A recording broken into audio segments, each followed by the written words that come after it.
한국은 미국 없이 단 2주도 못 버틴다. 트럼프의 이 한마디에 워싱턴발 안보 폭풍이 한반도를 덮쳤습니다. 중동 전쟁 확산으로 미국의 여력이 바닥나자 그는 미군 철수 카드까지 꺼내들며 동맹국들을 압박하기 시작했습니다. 전 세계 안보 전문가들은 입을 모았습니다. 미국의 우산이 접히는 순간 한국이 가장 먼저 무너진다. 하지만 바로 그 순간 모두가 놓치고 있던 하나의 사실이 드러났습니다. 한국은 이미 60년 동안 이 순간을 준비해 왔다는 것. 한국은 끝났다고 장담하던 미국 로비스트조차 경악한 결정적 이유.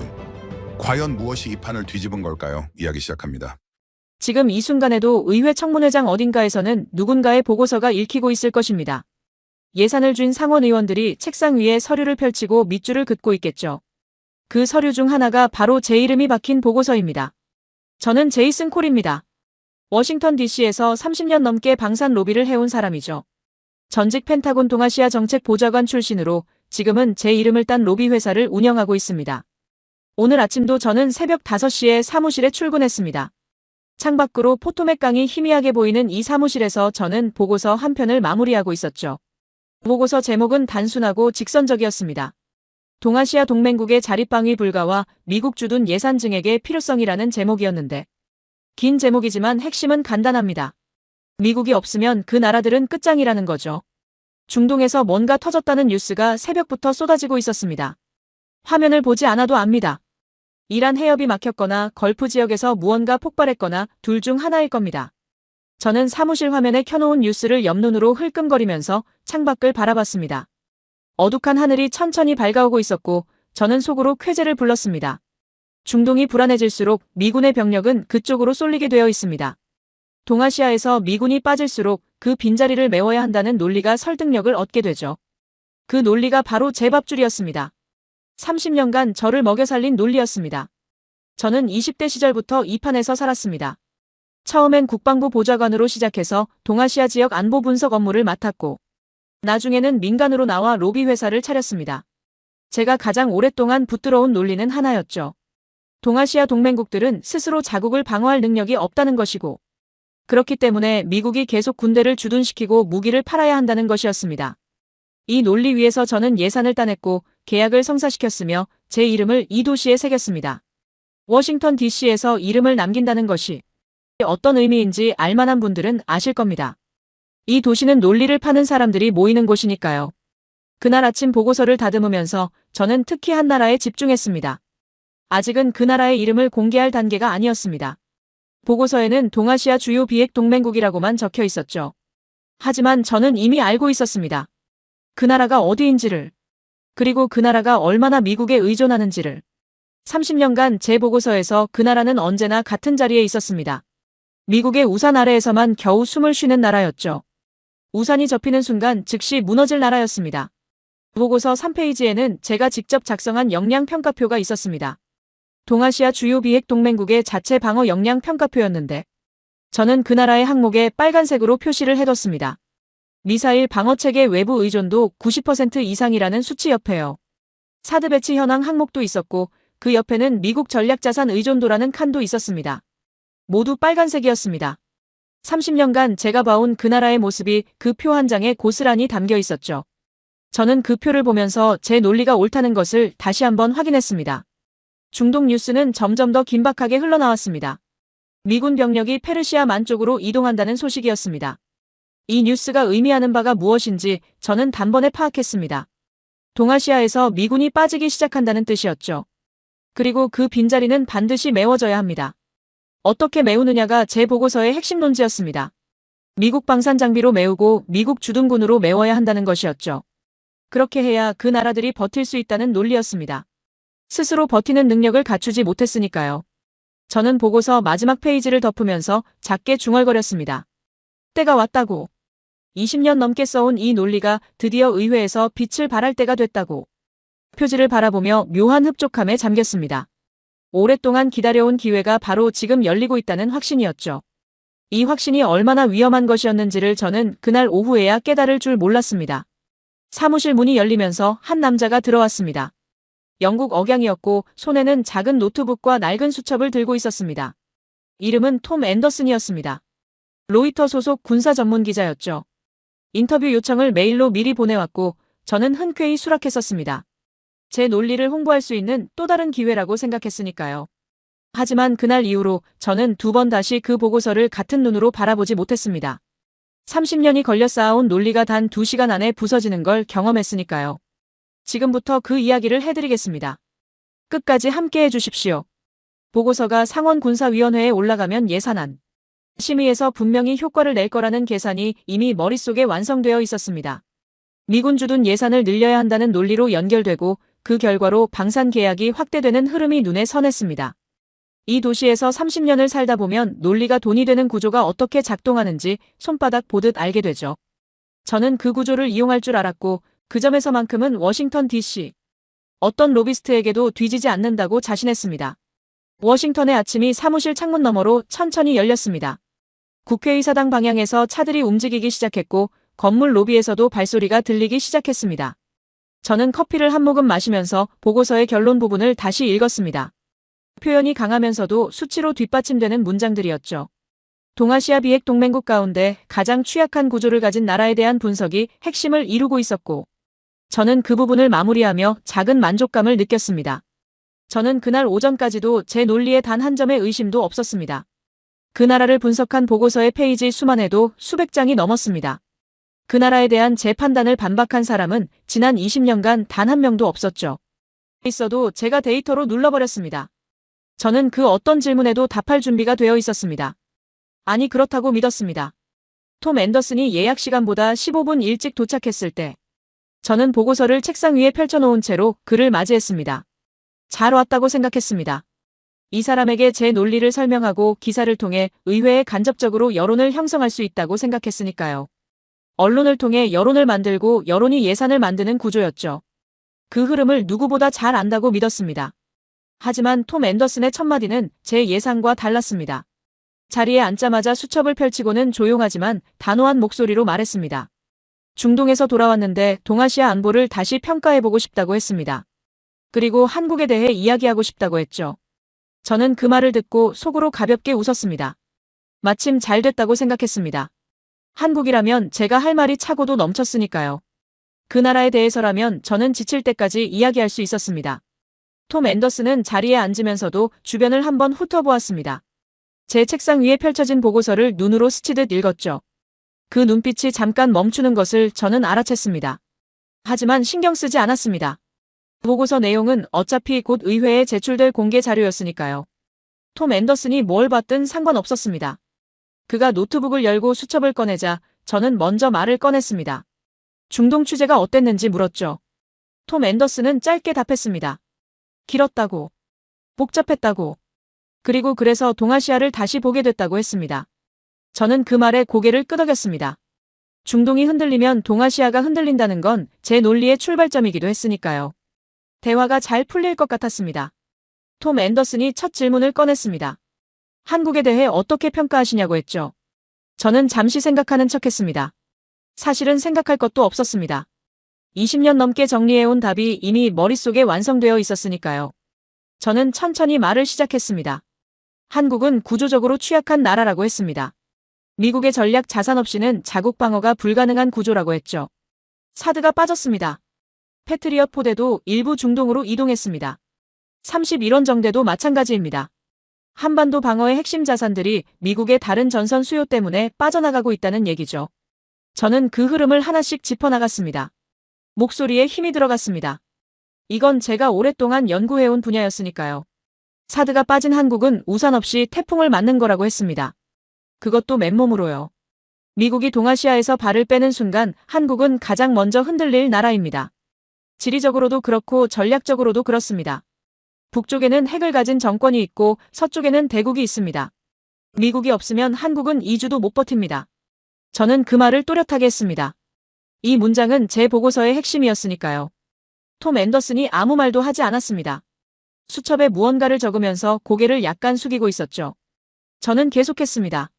미국이 빠지면 한국은 끝장이라는 논리는 단순한 주장이 아니라 구조적인 분석이라고 했습니다. 한국의 방어 예산 중 미국 장비 의존도가 얼마나 되는지 아시냐고 물었습니다. 미국 전투기 없이 한국 공군이 단독으로 북한 전력을 상대할 수 있을 것 같으시냐고도 물었죠. 그런데 톰 앤더슨의 반응이 이상했습니다. 고개를 끄덕이지도 않았고 반박하지도 않았습니다. 그냥 조용히 뭔가를 적고 있었습니다. 인터뷰어로서 무언가를 정리하는 것 같기도 했고 다음 질문을 준비하는 것 같기도 했죠. 저는 그 침묵이 동의의 표시라고 생각했습니다. 반박이 없다면 인정한다는 뜻이라고 판단했습니다. 30년간 이 판에서 살면서 익힌 독법이었습니다. 침묵하는 사람은 논리에 눌린 사람이라는 게 제 경험이었죠. 하지만 톰 앤더슨이 고개를 들었을 때 그 표정은 제가 예상한 것과 달랐습니다. 부드럽지만 단단한 눈빛이었습니다. 수첩을 덮으면서 조용하게 물었죠. 정말 그런가요? 하고. 그 말투가 이상했습니다.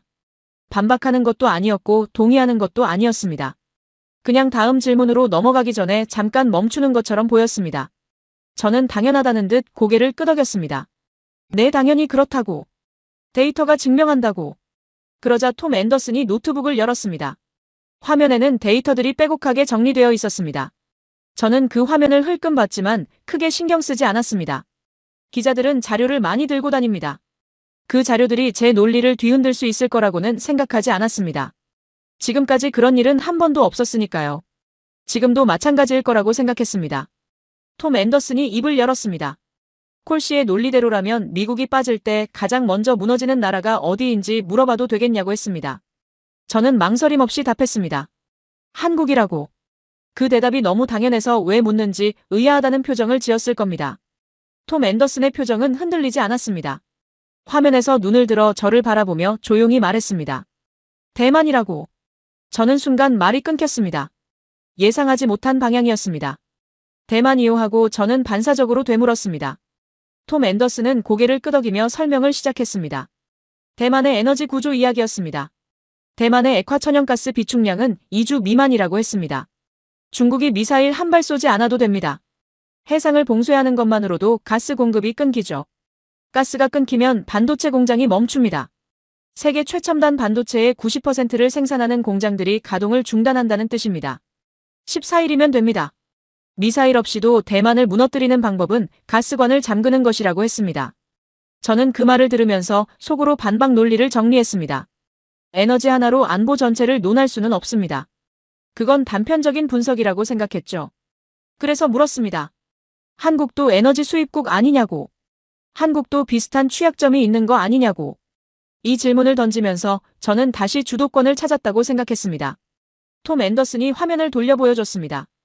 한국과 대만의 에너지 구조 비교표였습니다. 한국의 원자력 발전 비중은 30%가 넘습니다. 전략 비축유 보유량은 91치 이상이죠. 에너지 공급원도 여러 나라에 분산되어 있었습니다. 대만과 한국은 구조가 다르다고 했습니다. 완전히 다른 나라라고 했죠. 저는 그 표를 바라봤습니다. 부정하기 어려운 숫자들이었습니다. 하지만 인정하기도 불편한 숫자들이었습니다. 이 숫자들을 보는 순간 어딘가 불안한 감각이 처음으로 스쳐갔습니다. 아주 짧게 스쳐간 감각이었습니다. 저는 애써 그것을 무시했습니다. 에너지 하나로 안보를 논할 수는 없습니다. 미사일 앞에서 원전이 무슨 소용이냐고 저는 말했습니다. 목소리가 처음보다 약간 높아졌을 겁니다. 저는 그것을 의식하지 못했습니다. 톰 앤더슨은 그 질문에 곧바로 답하지 않았습니다. 다음에 답해드리겠다고 했죠. 그리고 수첩을 다시 펼쳤습니다. 저는 그 모습을 보면서 뭔가 이상하다는 느낌을 받았습니다. 인터뷰가 제가 예상했던 방향으로 흘러가지 않고 있었습니다. 이 사람은 제 논리를 퍼뜨리러 온 게 아니었습니다. 처음부터 다른 목적이 있었던 것 같았습니다. 하지만 그 생각은 금방 지웠습니다. 에너지 구조 하나쯤은 인정해도 됩니다. 핵심 논리는 흔들리지 않았으니까요. 미사일이 문제입니다. 그게 제 논리의 진짜 축이니까요. 저는 그 확신을 붙들면서 다음 질문을 기다렸습니다. 하지만 그 확신이 다음 5분 안에 어떻게 되는지를 저는 아직 알지 못했습니다. 알았더라면 그 자리에서 인터뷰를 끝냈을 겁니다. 톰 앤더슨이 수첩을 다시 펼치는 동안 저는 조용히 커피잔을 집어들었습니다. 손이 평소보다 조금 느리게 움직였습니다. 에너지 비교표에서 봤던 숫자들이 머릿속에서 지워지지 않았기 때문이었습니다. 원전 30%, 전략 비축유 91. 그 숫자들은 제 보고서 어디에도 없었습니다. 하지만 저는 그것을 인정하지 않으려 했습니다. 에너지는 안보의 일부일 뿐이라고. 진짜 문제는 미사일이라고. 그 생각을 반복하면서 마음을 다잡았습니다. 이건 아직 제가 가장 강한 영역이라고 스스로를 다독였습니다. 톰 앤더슨이 말을 꺼냈습니다. 미사일 얘기를 해드리겠다고 했죠. 저는 속으로 좋다고 생각했습니다. 이건 제 영역이니까요. 30년간 다뤄온 주제였습니다. 북한의 탄도미사일 전력이 얼마나 되는지 저는 숫자까지 꿰고 있었습니다.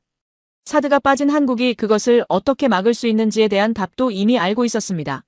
막을 수 없다는 것이었죠. 이 논리에 관해서라면 저는 어느 전문가와도 싸울 자신이 있었습니다. 그런데 톰 앤더슨이 꺼낸 건 제가 예상한 방향이 아니었습니다. 천궁이라는 단어를 먼저 꺼냈습니다. 저는 잠깐 멈칫했습니다. 낯선 단어는 아니었습니다. 하지만 그 단어가 이 대화에서 나올 거라고는 예상하지 못했죠. 천궁2는 한국이 독자적으로 개발한 중거리지대공 미사일 체계라고 했습니다. 사드가 빠진 자리를 채울 수 있는 자체 요격 시스템이라고 했죠. 저는 그 설명을 들으면서 속으로 그게 미국 사드를 대체할 수 있다는 거냐고 되물었습니다. 저는 즉각 반박했습니다. 중거리 요격 하나로 북한 전체를 막겠다는 거냐고 물었습니다. 톰 앤더슨은 고개를 저었습니다. 천궁2만이 아니라고 했습니다. 그리고 노트북 화면을 돌려 보여줬습니다. 저는 그 화면을 바라봤습니다. 킬체인이라는 항목이 있었습니다. 북한이 미사일을 발사하기 전에 먼저 탐지해서 타격하는 선제 공격 시스템이었습니다. 그 아래에는 한국형 미사일 방어체계가 있었습니다. 날아오는 미사일을 비행 중에 요격하는 시스템이죠. 세 번째는 대량 응징 보복이었습니다. 공격을 받으면 원점을 초토화하는 보복 타격 능력이었습니다. 이 세 가지를 묶어서 한국형 삼축체계라고 한다고 했습니다. 톰 앤더슨은 이것이 설계도 위에만 있는 게 아니라고 했죠. 이미 전력화가 진행 중이라고 했습니다. 저는 그 말을 들으면서 표정을 유지하려 애썼습니다. 저는 그 말에 반사적으로 되물었습니다. 설계도만 있는 거 아니냐고. 실전 검증이 됐냐고. 그 질문을 던지면서 저는 논쟁을 다시 제 쪽으로 끌어올 수 있다고 생각했습니다. 실전 검증이 없는 무기는 종이 위의 호랑이와 다르지 않습니다. 그게 이 바닥의 상식이었으니까요. 저는 그 상식을 무기로 삼았습니다. 톰 앤더슨이 대답했습니다. 아랍에미리트가 실전 배치했다고 했습니다. 중동 현장에서 직접 확인했다고 했죠. 저는 그 말을 듣고 잠시 말이 멈췄습니다. 아랍에미리트, 중동, 현장 확인. 기자가 현장에서 직접 봤다는 말이었습니다. 제 보고서에는 그 내용이 한 줄도 없었습니다. 콜 씨의 보고서에는 사드만 있더군요 하고 톰 앤더슨이 말했습니다. 한국이 만든 방패는 한 줄도 없었다고 했죠. 저는 그 말을 듣는 순간 손에 들고 있던 커피잔을 내려놓았습니다. 의식적으로 내려놓은 것이 아니었습니다. 그냥 손에서 힘이 빠진 것이었죠. 보고서에 한국의 독자 방어 능력이 없다는 건 사실이었습니다. 저는 그것을 의도적으로 뺀 것이었지만 그것을 인정하고 싶지 않았습니다. 천궁2가 아랍에미리트에 수출 완료된 실전 무기라는 사실이 머릿속에서 자꾸 걸렸습니다. 수출이라는 단어가 특히 걸렸습니다. 수출은 자국 수요를 채우고도 남는다는 뜻입니다. 자국이 먼저 실전 배치를 완료한 뒤에 남은 것을 파는 것이니까요. 그렇다면 한국은 이미 자체 미사일 방어체계를 갖추고 있다는 뜻이 됩니다. 제 보고서가 전제로 삼은 것과 정반대였습니다. 저는 그 사실을 머릿속에서 밀어내려 했지만 그게 잘 되지 않았습니다. 저는 마음속으로 반박 논리를 찾았습니다. 중거리 요격 체계가 있다고 해서 북한의 전체 미사일 위협을 막을 수 있는 건 아닙니다. 삼축 체계가 있다고 해서 핵을 억제할 수는 없습니다. 전작권도 미국에 있습니다. 한국군이 단독으로 작전을 통제할 수 없다는 것도 변하지 않은 사실이죠. 저는 그 반박들을 머릿속에서 줄지어 세웠습니다. 아직 무너지지 않았다고 스스로를 설득했습니다. 하지만 그 설득이 이전보다 조금 더 힘들어졌습니다. 인터뷰가 시작된 지 30분도 채 되지 않았는데 제가 가장 자신있게 말했던 두 가지가 흔들렸습니다. 에너지 취약점은 한국이 아니라 대만이었고 미사일 방어 공백은 이미 자국산 체계로 채워지고 있었습니다. 이 두 가지만으로도 제 보고서의 전제가 상당 부분 무너졌습니다. 저는 그것을 인정하지 않으려 했지만 머릿속 어딘가에서는 이미 계산이 시작되고 있었습니다. 어떤 계산인지는 굳이 말하지 않아도 알 것입니다. 톰 앤더슨이 잠깐 멈추더니 물었습니다. 지금 말씀드린 것들이 콜 씨 보고서 범위 안에 있다고 보시냐고. 저는 대답하지 않았습니다. 대답할 말이 없었던 것은 아니었습니다. 하지만 어떤 말을 해도 제 보고서가 불완전하다는 것을 인정하는 꼴이 될 것 같았습니다. 그래서 잠시 침묵했습니다.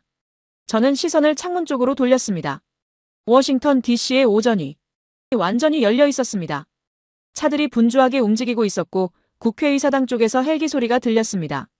30년간 이 도시에서 보고서를 써온 저는 그 소리들이 익숙했습니다.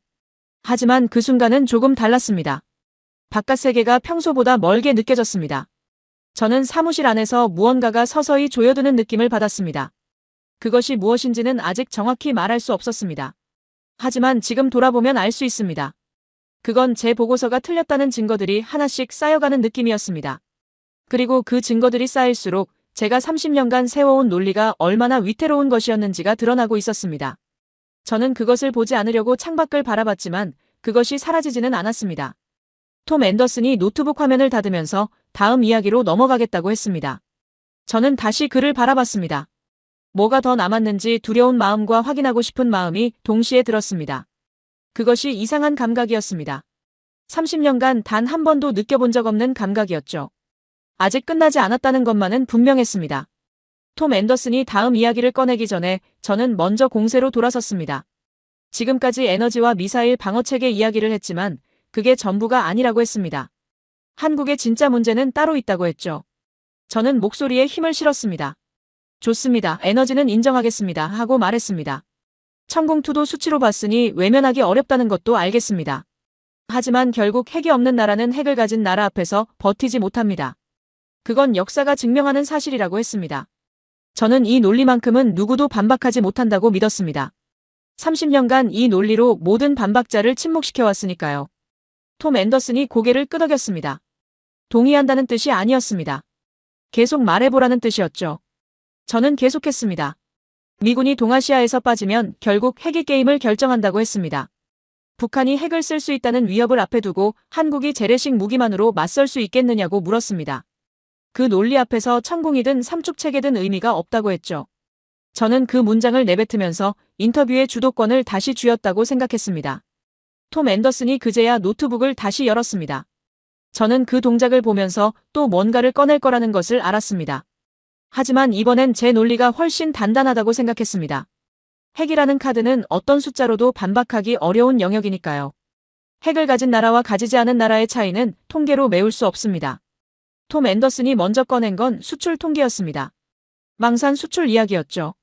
폴란드가 한국과 맺은 계약을 말해줬습니다. K2 전차 수백 대였습니다. K9 자주포도 수백 문이었습니다.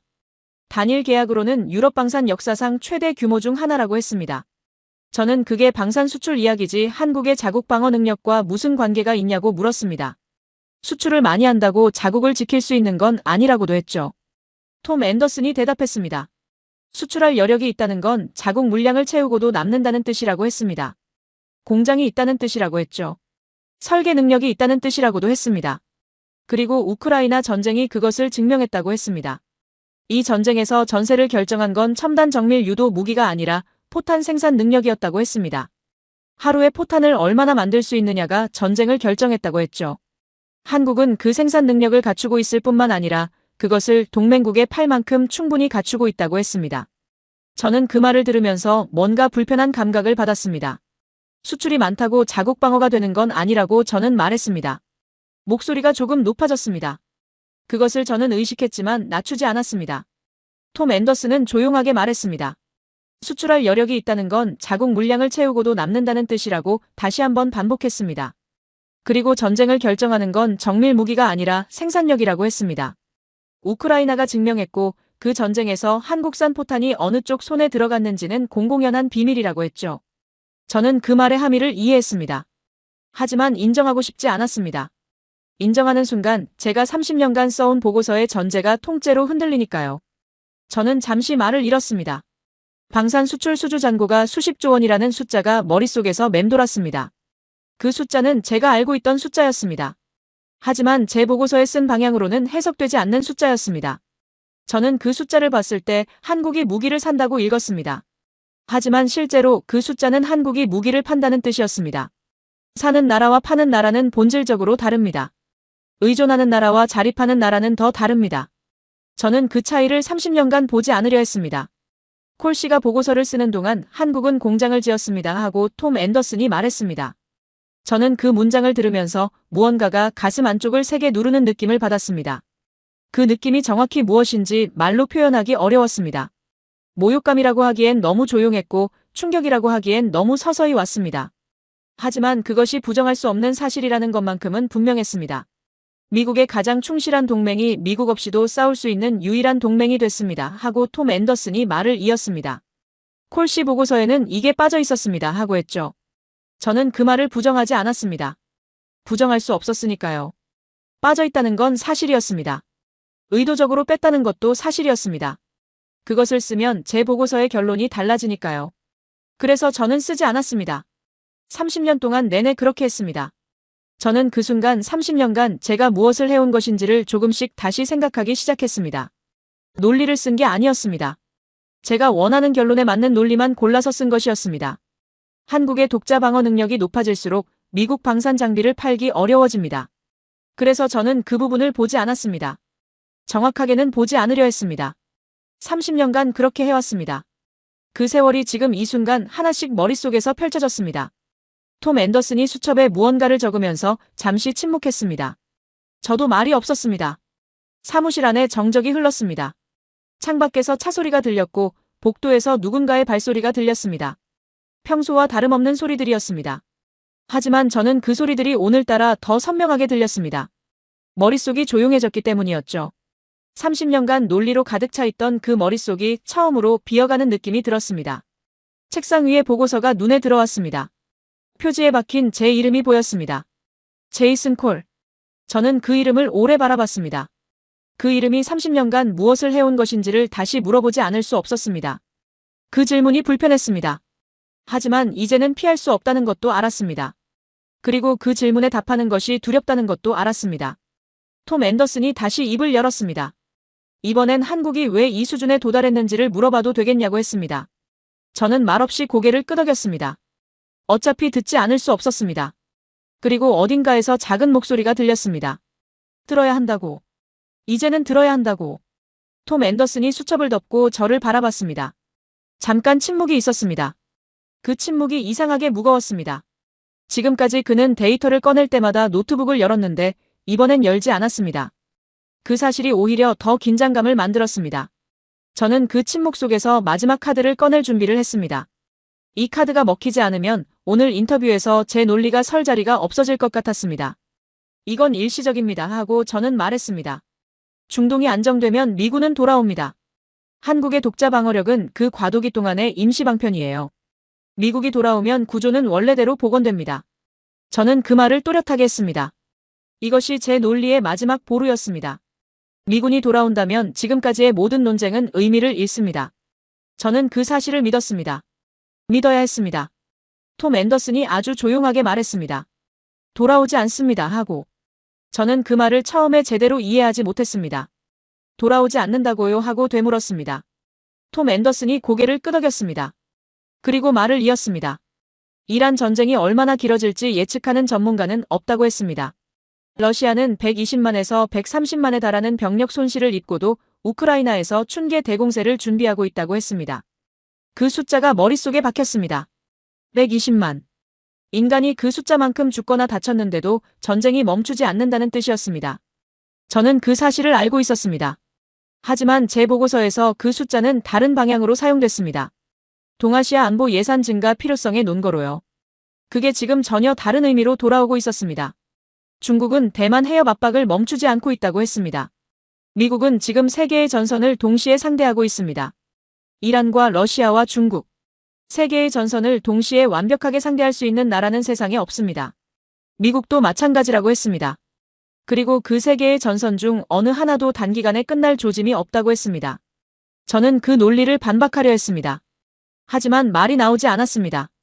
이란과 러시아와 중국이 동시에 움직이는 상황에서 미군이 동아시아로 돌아올 여력이 있는지를 따지는 건 사실 제 보고서에서도 다루지 않은 부분이었습니다. 저는 중동 하나만 봤습니다. 세계의 전선이 동시에 열린다는 시나리오는 제 보고서의 전제 바깥에 있었습니다. 그 전제 바깥에서 모든 것이 다시 계산되고 있었습니다.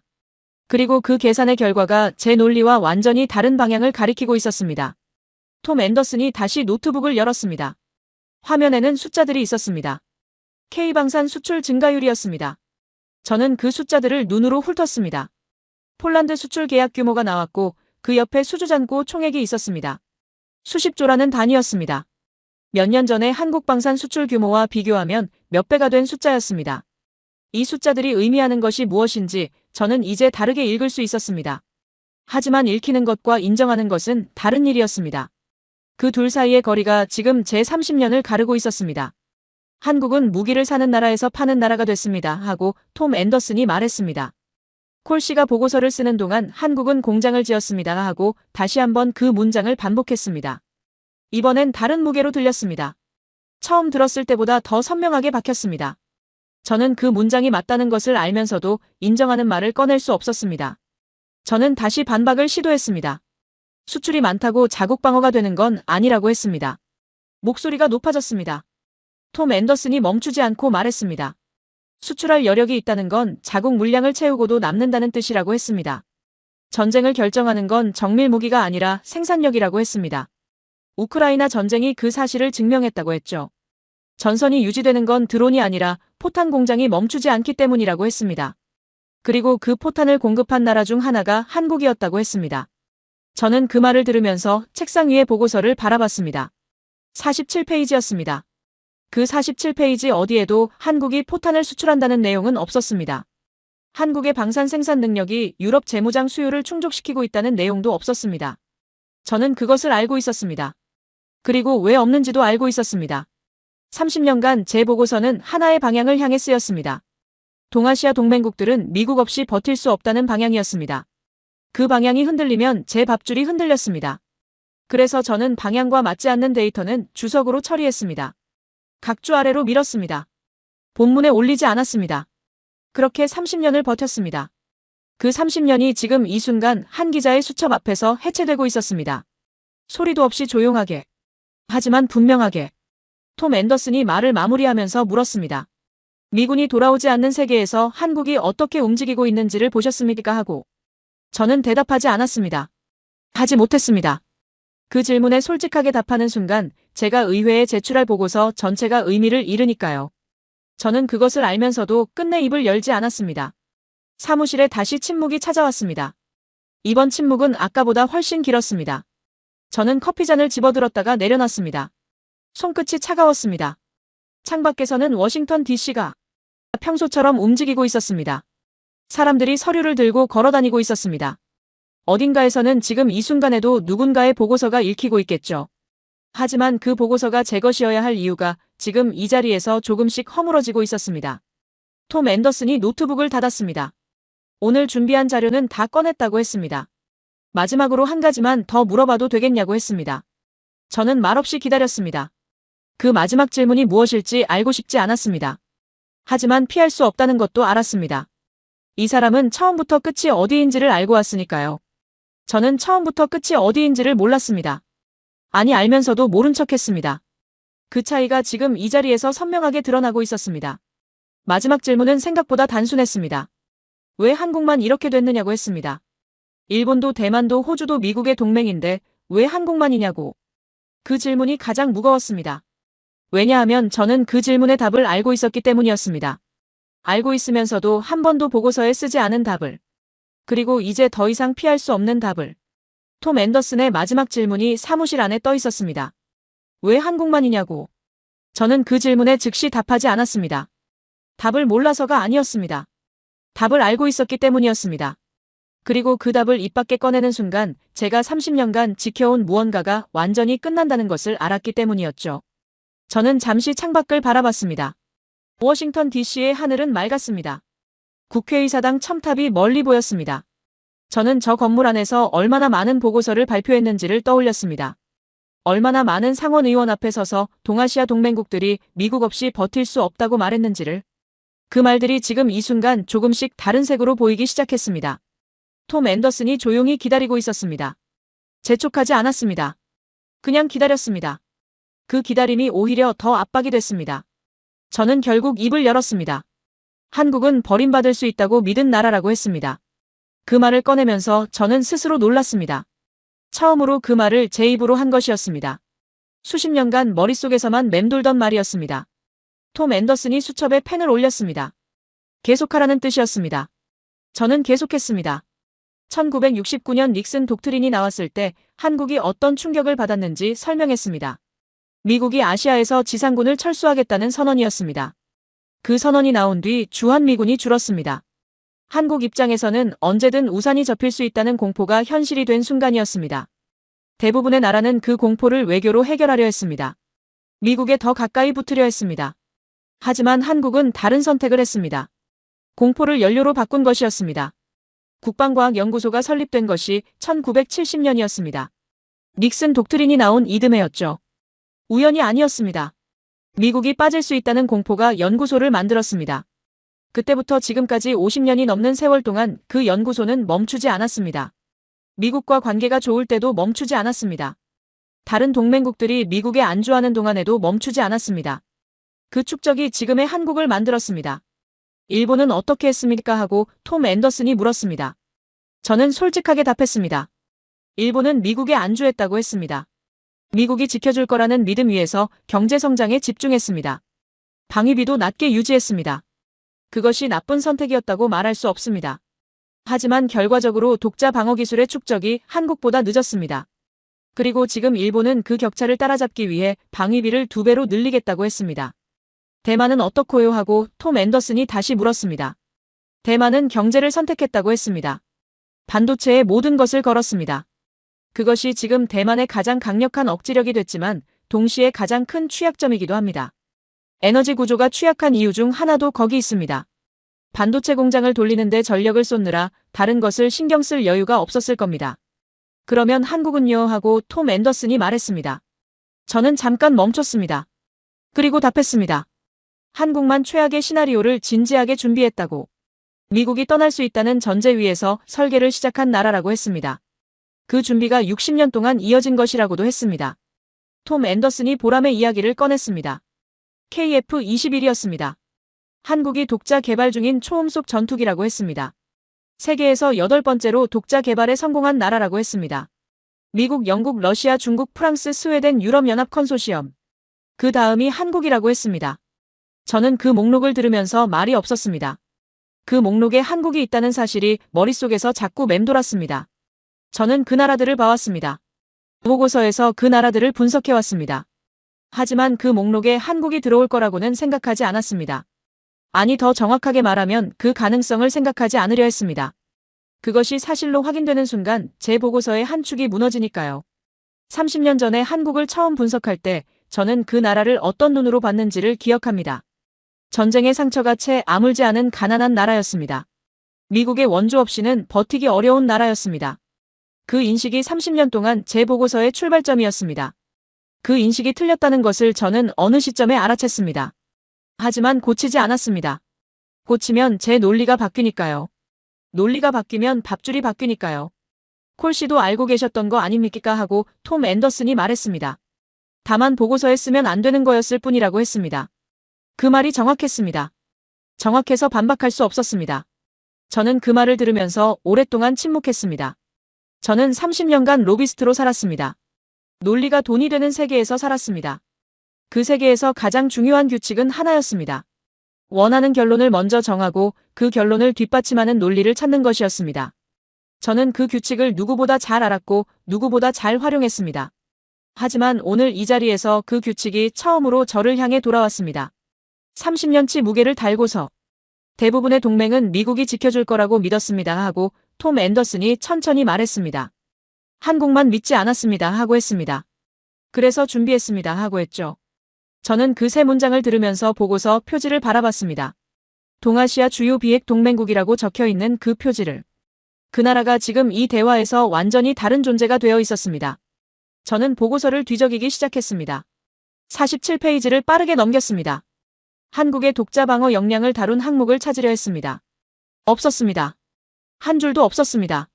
국방과학연구소 언급이 있는지 찾았습니다. 없었습니다. KF-21을 언급한 부분이 있는지 찾았습니다. 없었습니다.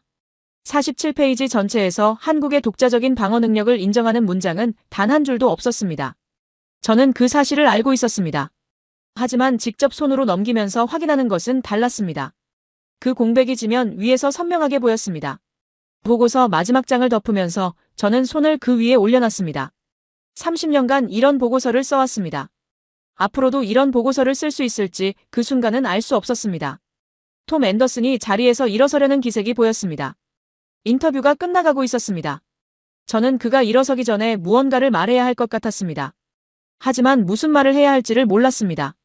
30년간 말을 직업으로 삼아온 사람이 처음으로 말을 잃은 순간이었습니다. 톰 앤더슨이 자리에서 일어서면서 마지막으로 입을 열었습니다. 한 가지만 더 드리겠다고 했죠. 그리고 노트북 화면을 다시 돌려 보여줬습니다. 저는 그 화면을 바라봤습니다. 이미 지쳐 있었습니다. 더 이상 데이터를 받아낼 자신이 없었습니다. 하지만 화면에서 눈을 뗄 수 없었습니다. 저는 마지막 자존심으로 반격했습니다. 그래도 핵이 없지 않냐고 했습니다. 전작권도 미국에 있다고 했습니다. 내부 정치 갈등도 심하다고 했습니다. 이 세 가지만큼은 반박이 불가능하다고 생각했습니다. 완벽하지 않다는 사실이 내 논리의 마지막 보루였습니다. 아무리 한국이 준비를 잘했다 해도 이 세 가지는 부정할 수 없는 현실이었으니까요. 저는 그 현실을 꺼내면서 다시 한번 주도권을 찾으려 했습니다.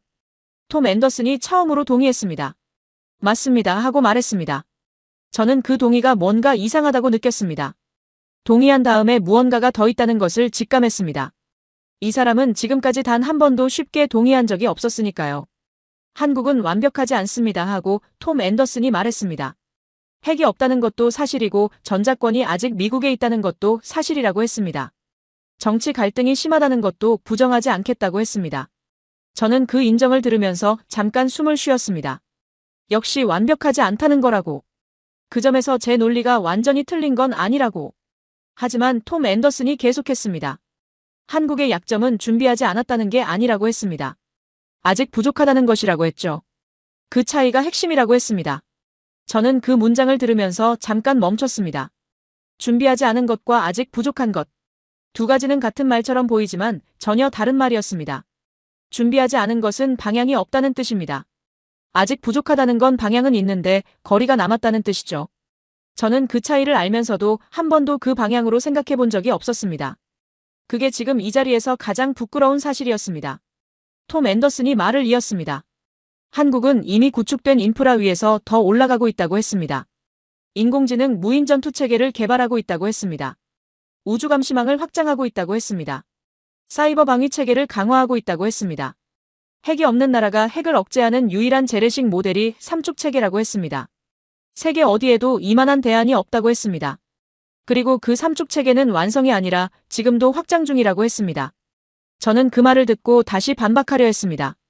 핵 없이 북한 핵을 막겠다는 게 말이 되냐고. 그 말을 꺼냈습니다. 목소리가 이번엔 높지 않았습니다. 힘이 빠져 있었습니다. 톰 앤더슨이 답했습니다. 완벽한 방어는 없습니다 하고 했습니다. 하지만 포기하지 않는 방어는 있다고 했죠. 한국이 그걸 60년째 하고 있다고 했습니다. 저는 그 말을 들으면서 반박 논리를 찾으려 했습니다.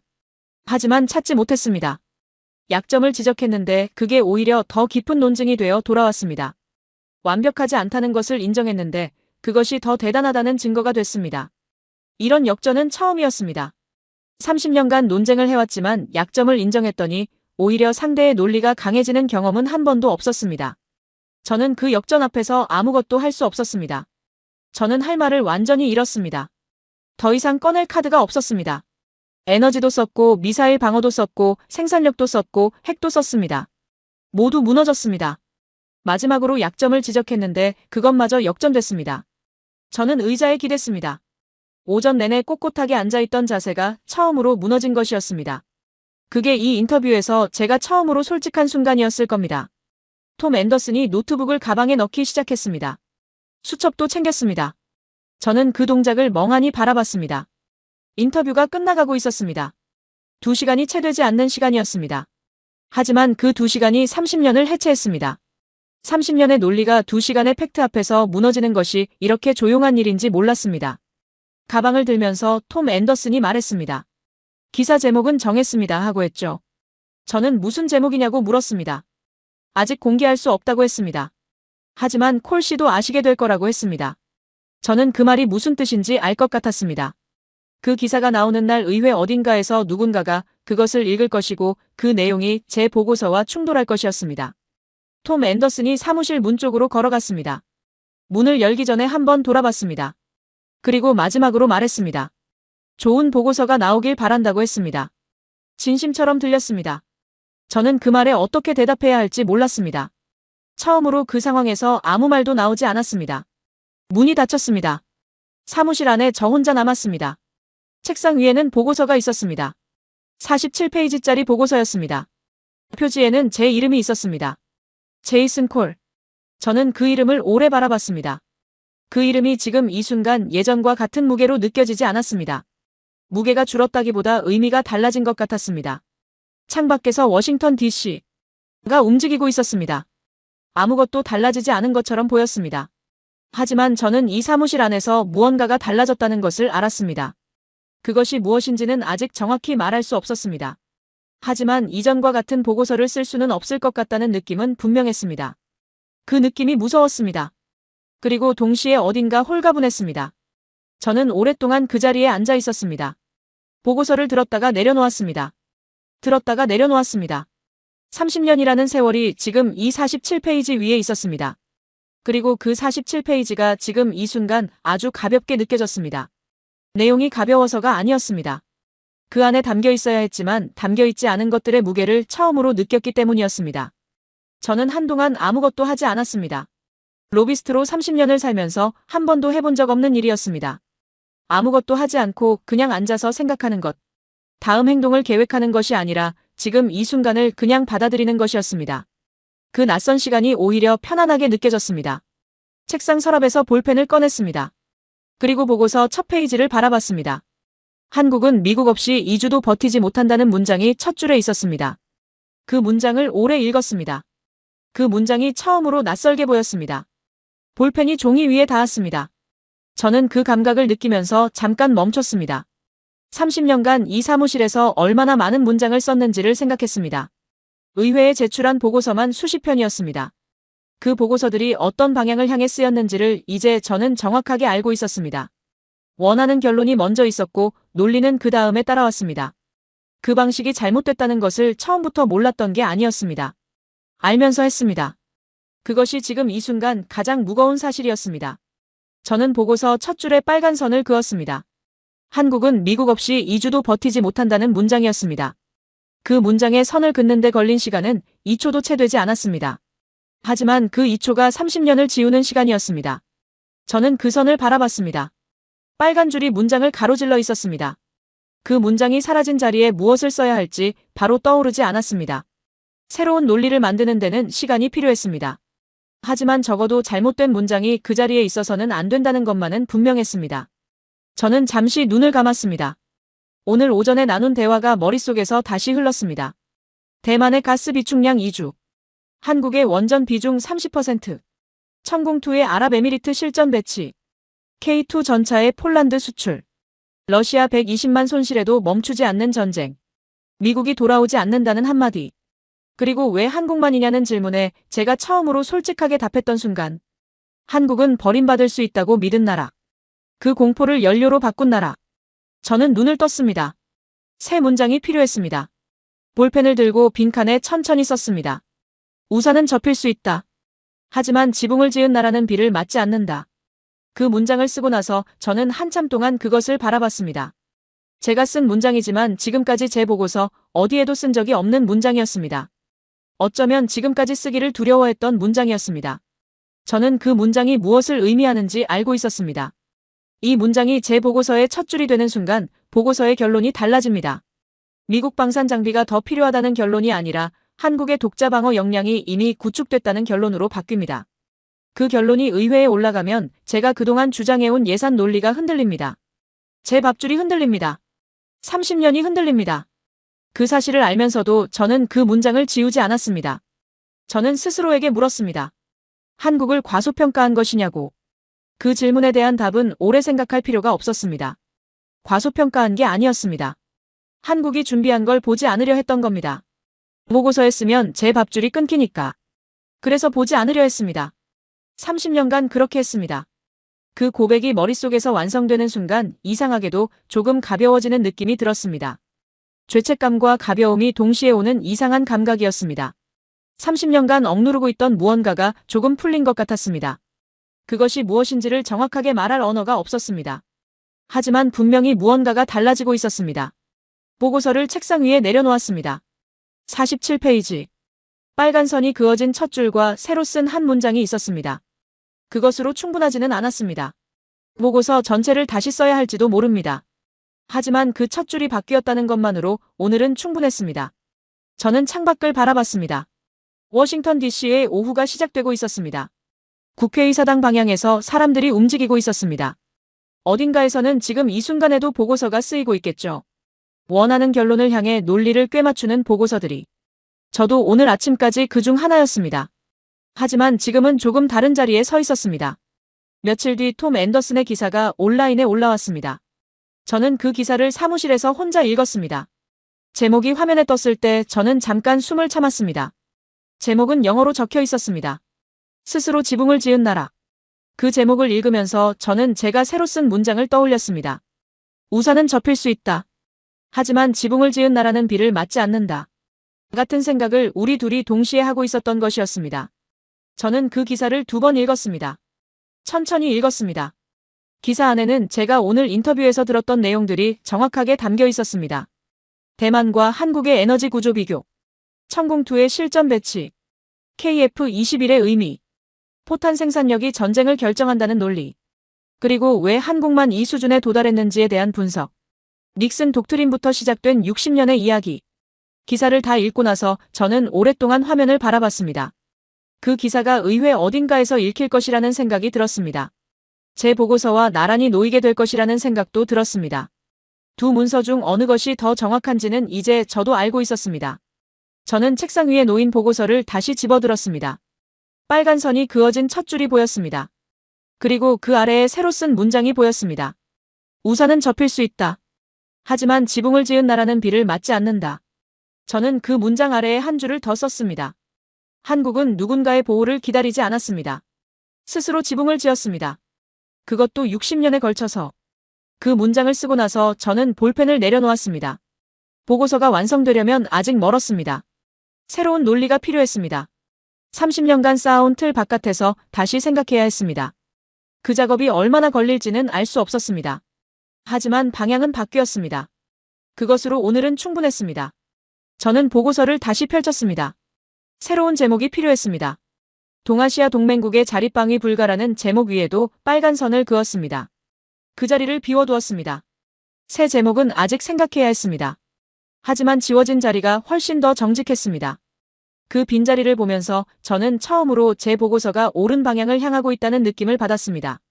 워싱턴 DC의 오후가 깊어지고 있었습니다. 사무실 창밖으로 빛이 조금씩 기울고 있었습니다. 국회의사당 방향의 하늘이 노을빛을 받기 시작했습니다. 저는 그 빛을 바라보면서 오늘 하루가 30년 중에서 가장 중요한 하루였다는 것을 알았습니다.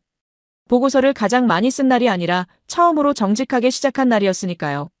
끝까지 시청해주셔서 감사합니다.